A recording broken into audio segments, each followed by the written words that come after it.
be a glorious night when you bump into Yo, It's Puff. Come here, give me a hug, though. You lucky, though, nigga. But I love you, and we're together. We stronger together. You lucky, nigga. Come to the after party and change your vibration. Come to the after party and change your vibration. Come to the after party and change your vibration.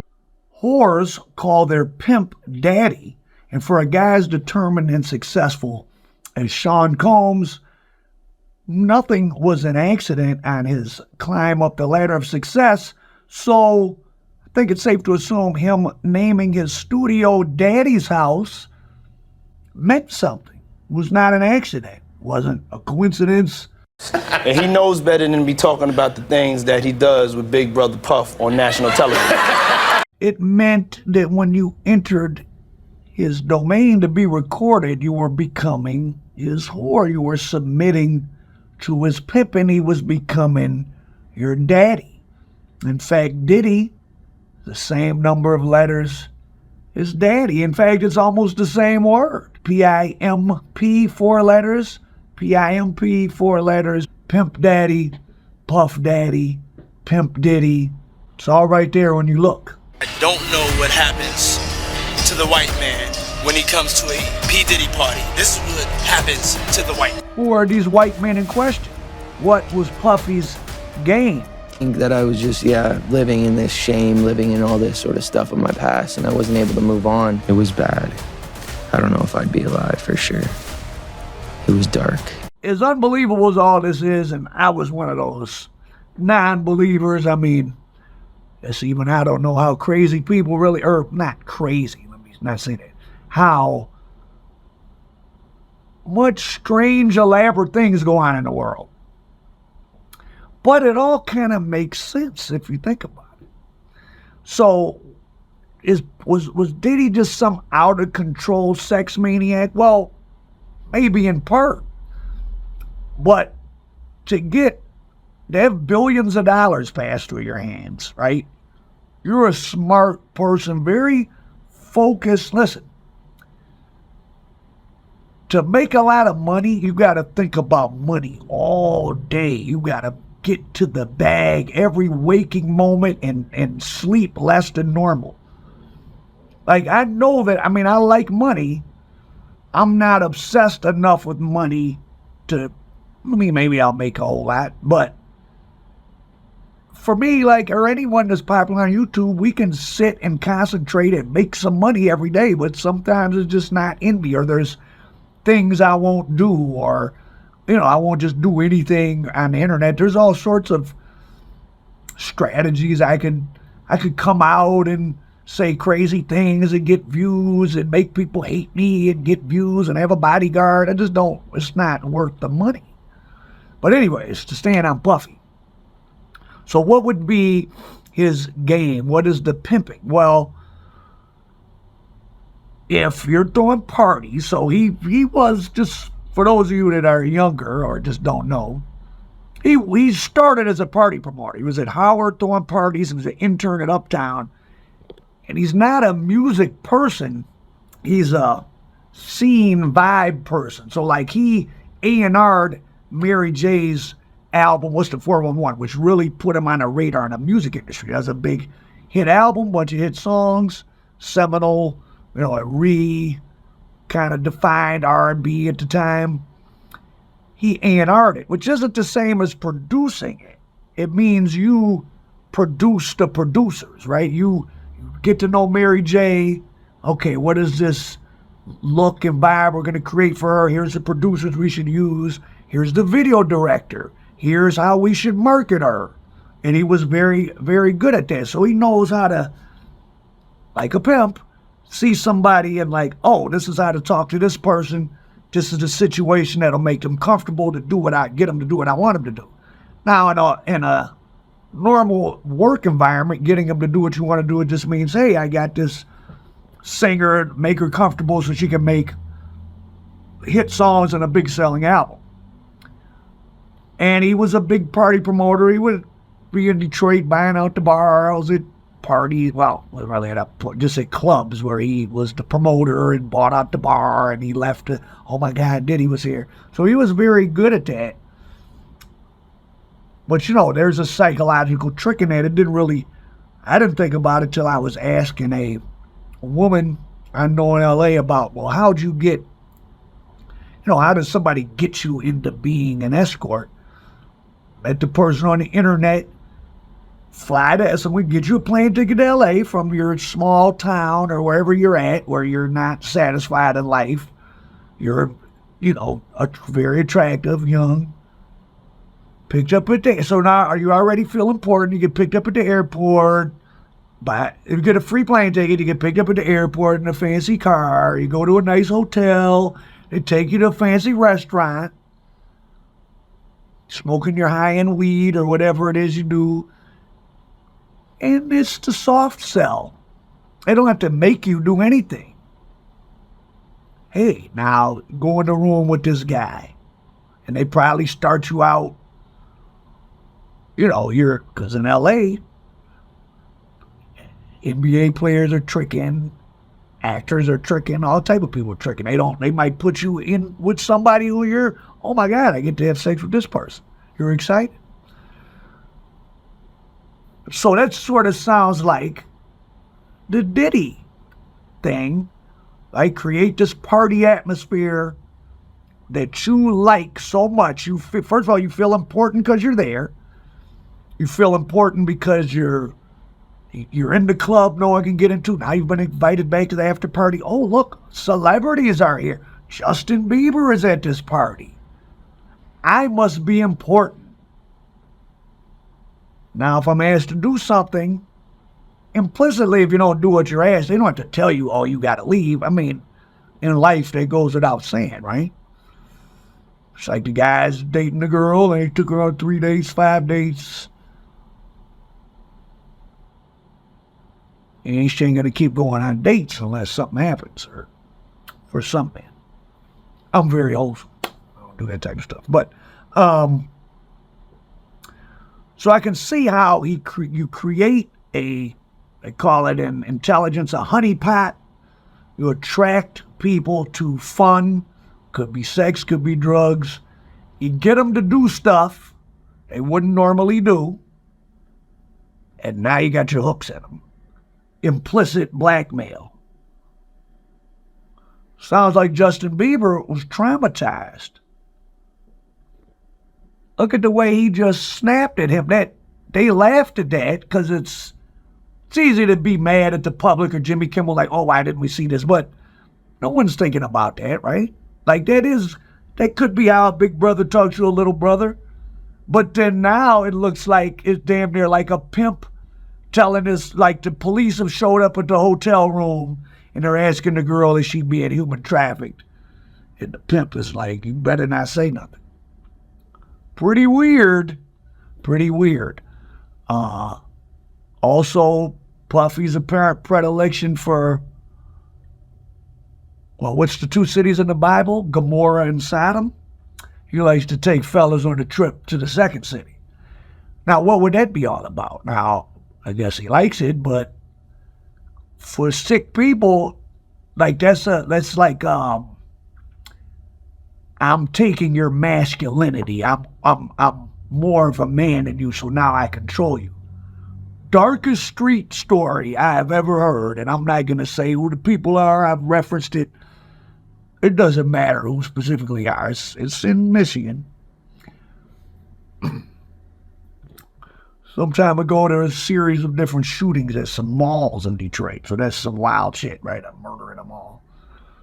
So this one particular one, a guy told me, he was like, oh, well, this is what happened with that. There was this guy who was powerful in Michigan prison. He apparently had a crew of men that would get at you, on his order. This is true. So some guy, younger guy came in there. I don't know. This is a guy that was supposedly known for extorting people and like on the street from prison. Imagine that. Whatever the situation, this person didn't want to bow down to him. So he had his guys get him. His punk crew. This guy wasn't serving a long time. He gets out. How do you get your revenge? You can't get him in prison. The guy has too much power in there. You homicide his family members, which is what happened at the mall that day. Killed the guy's nephew or something like that. And is back in prison. I don't know what's going on in prison. I don't care, with beef. I don't know.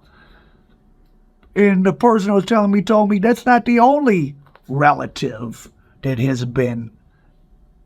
It's not the only relative of this aggressive guy from prison that has been homicided in the free world because of things that happen in prison. Wow, that's dark. Now, and another thing I did about Puffy, where I talked about was Puffy turned out by Harlem gangsters.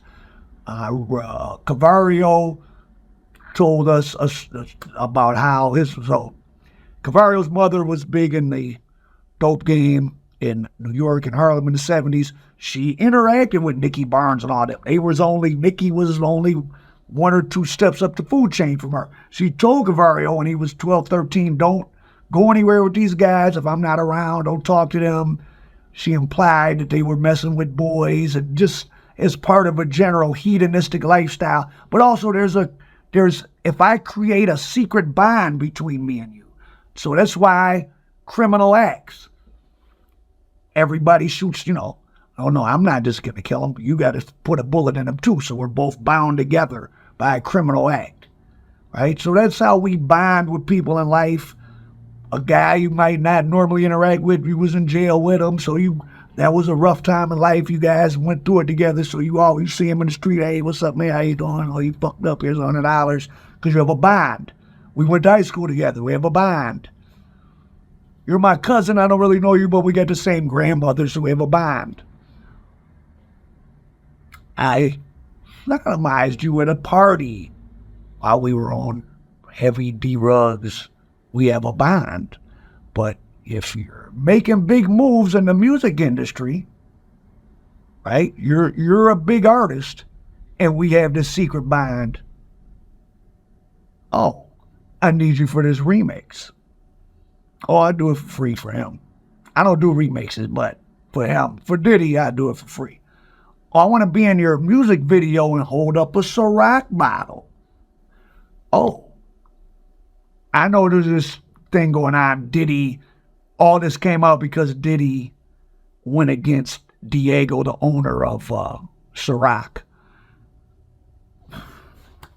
It's possible. I don't think that's what happened. I think just he did too much for too long. That's the thing. You can do all kind of stuff as long as it doesn't come to light. But then the police can cover stuff up, or politicians, until it's just too much, right? Maybe one person goes to the police station and talks about you. They sweep it under the rug. 2 people. But if there's people all over the place with smoking gun evidence, time's up. Any game that you're playing, there's always rules. So even if you have the power of corruption behind you, you still have to play by rules. I mean, that's why even organized crime, right? People who do what they want to do, they have rules. Now, did they necessarily follow them? When it's convenient and when they don't. But bottom line, like the mafia knew, at least to pretend like they weren't in drugs, to create a separate, we're not going to sell the dope anymore, but we're going to have a selected black guy or Jewish guy or Middle Eastern guy that we give it all to. He's in effect down with us, but he's not really, technically. So the mafia still has this imagery amongst a lot of the population of, well, they're not that bad. They keep the neighborhood safe. Even these Francesi and Gravano still act like, we were good for the neighborhood. But that's another story. But so anyways, there's always going to be rules. Diddy was being protected, obviously, because so much of this is going on, but he went past some limit. It was too much.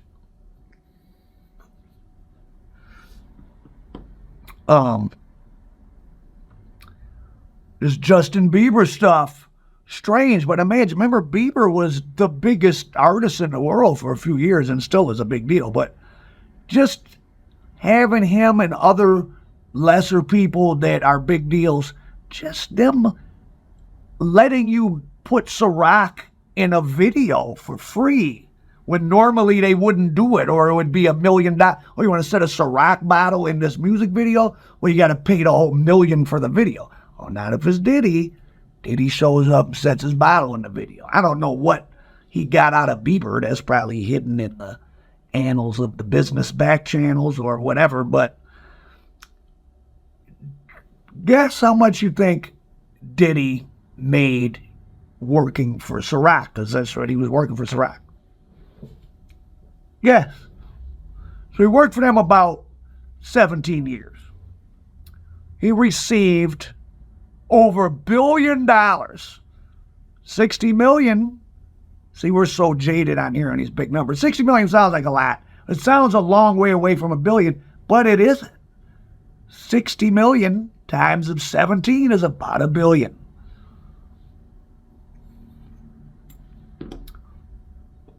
So what is Ciroc getting out of paying this guy $1 billion? He's not an artist. That guy ain't had a hit song since someone made him one 20 years ago. He's everywhere. He gets let in everywhere. I'm sure Ciroc was, not knowingly, I'm not implied, I don't want no trouble, but in effect, Ciroc was sponsoring those parties. Freak Off brought to you by, in effect, Ciroc, because if they're giving him his income stream, now he made a lot of money off records back in the day. He had a double diamond disc, Life After Death, and then based on Biggie's death, his own solo went diamond. So he sold double disc times 10 million times 2, 20 million, and then 10 million of his own. He sold 30 to 35 million CDs in 36 months. But that was 27 years ago. The last gasp of Bad Boy that I can remember being a big deal was early 2000. It was 20 years ago, right? Correct me if I'm wrong. I don't know when the last, mid-2007 maybe? I don't know. So, and that wasn't that big. Now, he's put out albums all along, but The Band and Dirty Money, but so I guess pimping is a numbers game. Same thing with finding artists. It's a numbers game. Attract as many in as you can with the lifestyle. And part of the lifestyle is being around him. He's super famous, and other super famous people he can have you around. You feel like, oh, I've arrived. I'm at a party with Naomi Campbell, Justin Bieber. So, you know, I don't know, who wasn't Kamala at a party? Now, just like Epstein, you read these lists of all these names. These aren't people that are at the freak-offs. That's where he creates the sense of importance.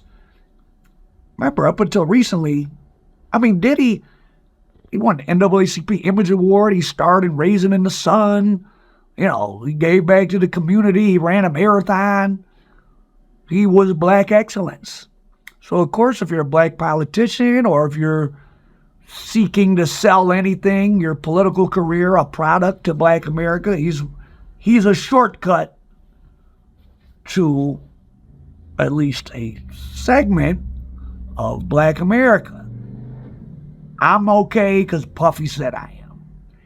Drink this because Diddy said to. Ciroc isn't even, I remember when it first was getting popular, I didn't care for it. Like, that was coming out of the Belvedere. The popular vodkas was like Belvedere and Grey Goose. And then Ciroc came along and became the in thing. But to me, because Ciroc's made from grapes, I think, it has a little taste to it. I mean, it's fine. It's good for mixing. Ciroc almost like is damn like flavored Absolute or something. I was never the Ciroc guy. Grey Goose and Belvedere was cool with me, but anyway, so he creates this. He's the mecca for the celebrities. Now, any product you want to push on black America, he's the conduit. He was such a big deal. I remember I remember it dawned on me when he popped up, I think it was when French Montana first got popular, whatever his first big song was, and there was a remix, and Diddy was in it with the horrible verse, like he was on so many people's song. But what are you going to do? You're going to tell Diddy no? Diddy called, he wanted to do a remix with you? You know, for your career, of course you're going to say yes. Who cares what his verse is? And he in there holding the bottles up. Funny that the legacy of hip-hop as far as wealth creation is from alcohol. I've read a thing like over half of Jay-Z's wealth is from alcohol. So the dope man ethos that Puffy got from 70s Harlem, sell people drugs, use parties to lure people in, get them to do stuff that binds you with them, gives you a secret. That's a business model. That all makes sense. That all kind of works.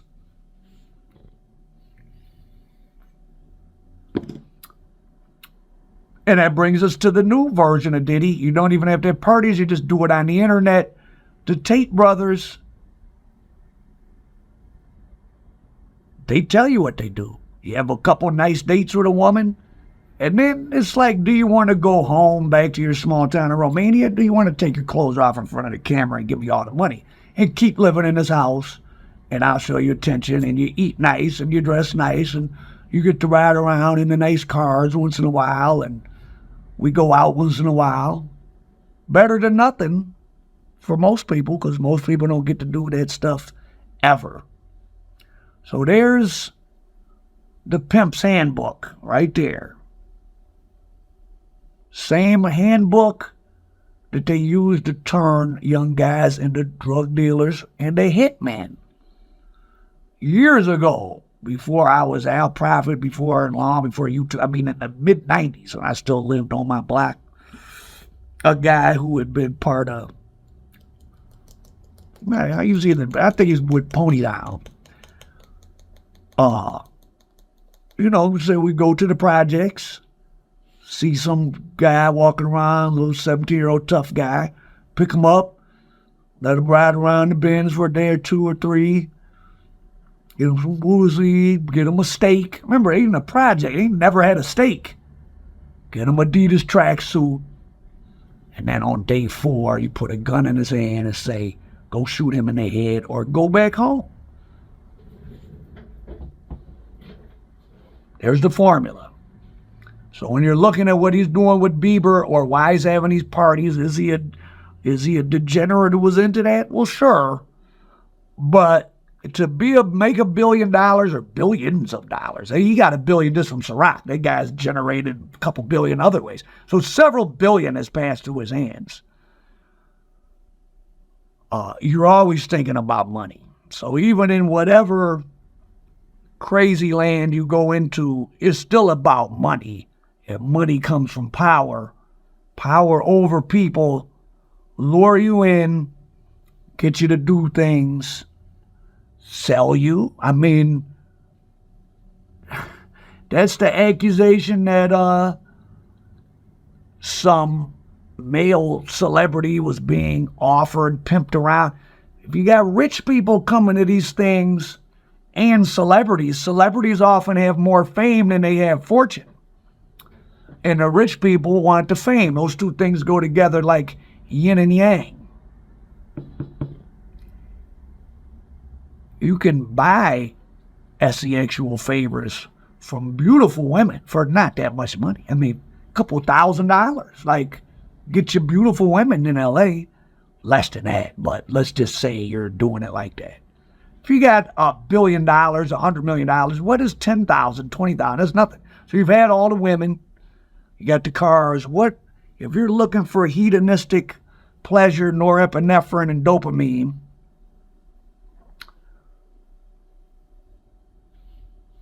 Maybe taking a trip to the city next to Gomorrah with Justin Bieber or someone like that, or whoever. Maybe that's, even if you ain't into that, it's a feather in your cap.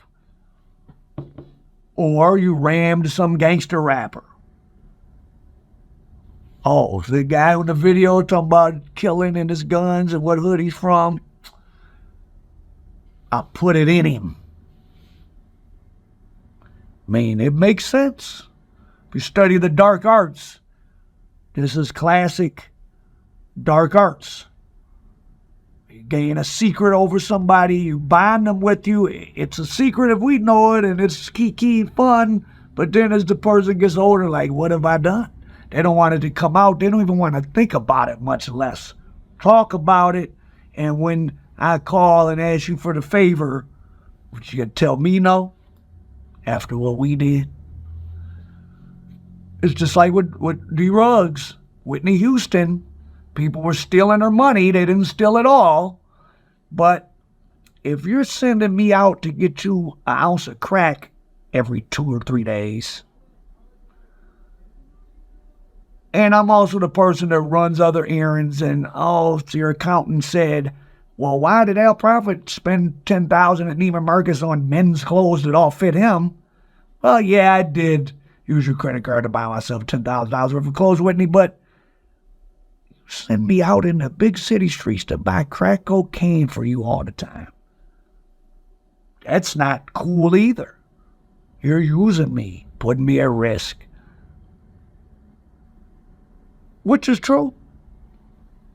You can't embezzle from someone that's sending you out to do crimes. I mean, buying drugs is a crime. Beware of favors. I'm glad when I got to LA, I was already an adult and I had many experiences, because people will ask you to do like things you haven't mentioned or they never saw you do. Like, oh, you want to do this? You want to do that? No. I didn't promote to you that I had any interest in that. But I could see someone naive or just not experienced with that, and it's all happening so fast. Because again, Puffy was such a big deal. What are you going to do? Tell him no? And the music industry is weird. I'll tell you, local music industry experiences. So for those who don't know, if you're not from Detroit, or even if you're from Detroit and don't know, before documentaries, I was like the street music video director from 04 to 8. You weren't a mid-tier junior dope man in Detroit. You didn't have Al Prophet video. I did 200 music videos. Shout out to all the guys. I did a couple rhythm and blues videos. The one I did was for someone that was Puffy's artist at one time. I wasn't paid to Puffy or nothing. This was after he came back. Wasn't my type of crowd, but we did a video. It was fine. It was professional. It was a different crowd than doing the rap videos for the street guys. Though some of them were there, doesn't mean, I wasn't invited to the after party. Not saying there was one. I'm just saying. But it was a different crowd, for sure. In fact, being in the backside of music industry, pause, no Diddy, I've been up at this radio station, big radio stations with dangerous gangster criminals who got a rap record they want played, and they, like Pablo, Plomo, or Plato, take this payola, or you don't want me mad at you because we known in the streets of Detroit right now. I've seen that. And also being around, anytime I was at any type of dance thing where there was like, a choreographer, it was always anything singing related was always weird. It just wasn't a vibe that was enticing to me. I'm talking about even just at 2 p.m. on a Tuesday being at a studio, like meetings like, okay, I'm going to shoot this video, or, hell, this is my manager, or whatever. It was a different kind of person than was in the street. I didn't mind dealing with the street guys. I was more used to that. I mean, it could be dangerous, but, they were just buying a service from me. But the singing and dancing people were different. Wasn't my cup of tea. Wasn't nothing wrong with them. I didn't have any bad experience, but it was It wasn't Earl Grey tea. It was peach green tea. I don't drink peach green tea unless it's in a cup. A former prominent radio, two Detroit radio stories. One, you're going to know the name. One, I'm not going to tell you. Friend of mine who's made his career in the music industry, but street guy as well, my friend. One day I see him, like we did a lot of stuff together. This my man. One day I see him and kind of weirded out. I was like, what happened? He says, I was just with, and he names this radio guy. He wasn't a program director, but he was somebody that probably could get records played to some extent or get you airplay, get you played at the club. And remember, Detroit, not now, but then in the era I'm talking about, like, 6, 8. Detroit was still probably the number 3 black music market in the country, or definitely top 5. New York, Chicago, Houston, maybe, Detroit, Atlanta. LA is not in the top 5 black music market, but so this guy tells my buddy, or I don't know, he must have accidentally said it under his breath or something. He mentions 2 local Detroit rhythm and blues singers that had a little action. I took both of their virginity. At the time he would have been taking their virginity, they were well under 18. Well under. Weirded us out. And years later, or not too many years later, Charles Pugh got started in the radio, and then he got on TV. He's a big broadcaster on TV, and he ended up being the head of the Detroit City Council. He had to do 5.5 years in prison for underage boys. But I remember I was at a supermarket, and it was when my first documentary had come out, and my voice was well known. And he says, he hears my voice. I'm like, I know that voice. So we're in the supermarket. At the time, I think he had just got on city council. He ended up being the head of this president of city council. Charles Pugh was it's the second most powerful person to the mayor in Detroit. And he's like, we should do something together. I was like, yeah. And he's like, give my number to your son, or give your number to my son. He had a teenage boy, like 16 or 17 with him, who seemed, like he was into peach green tea, but whatever. I don't think about those type of things because I'm not into that. But that wasn't his son. And even when I left, I gave him a number. But then when I left, like, his son, he had no 17-year-old son, Well, turned out it wasn't his son. He ended up doing 5.5 years in prison. So these are your heroes. And I'll leave you with some closing words from Tristan Tate. Man, it hurt her at every moment that I was doing it, but it felt good for me, so who gives a shit?